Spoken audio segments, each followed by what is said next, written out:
Everywhere that we go, you are there. When there's a threatening and abusive relationship, it is always traumatic for the person involved. Dark of the night, when the shadows close in, you are there. I've got another question for you. Did you notice that there was a difference in the way other people treated you after you got divorced? Well, specifically in the church, for example.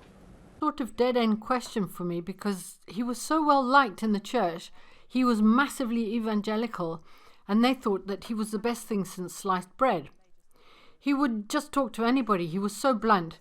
I think he was a very insensitive character, because there's a bonus to that when you're a bit massively evangelical. I think a thick skin goes down very well, because you don't pick up on people's signs of discomfort. All you want to do is say is what you want to say, if you know what I mean. So they thought he was fabulous. Well, he thought he was fabulous. But in the church, what happened to us, I could no longer go back to my church, because not only had the pastor profoundly let me down, I was gutted by the church letting me down, my marriage breaking down, but I was scared because I didn't want to inflame him in any way.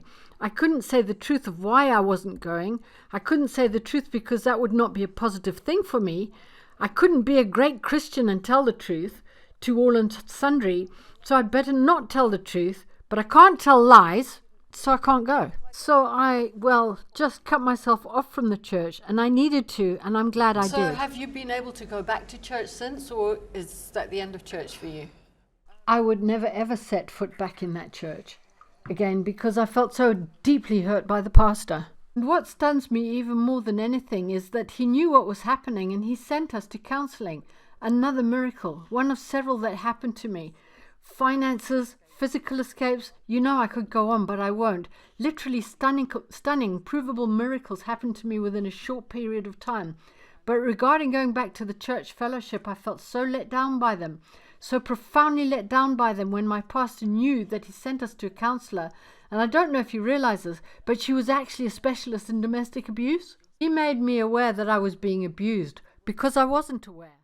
I was trying so hard to be a good Christian and be forgiving and submit. Ha!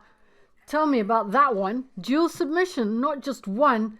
And I was most stunned of all to know that he, my pastor, recommended that he go to Bible college the following year. That just blows me away. And now he's in his third year. It's not how it might seem, being critical of the church. But what I learned was that God is incredible. He's a deliverer. He gave me security and provided for me in every way, and I was completely vulnerable. People can look at the church and have bad experiences, a multitude of experiences, but God is amazing. So if you've been put off a church, don't blame God. This is people. They're faulty. They're human and don't know everything, and sometimes they can't deal with stuff, and just because they're a pastor doesn't mean that they can actually deal with everything, even though they should have a bit more training in this matter, frankly. But what guts me is that, and I'm still gutted, is that he's in his third year of being a chaplain. And what's happened to the accountability to me? There every day that we live, and everywhere that we go, you are there. Next week, we'll go further into the sacrificial nature of marriage and if somebody is really ready for it. God bless and see you next week. Bye for now. Bye. My Jesus is there.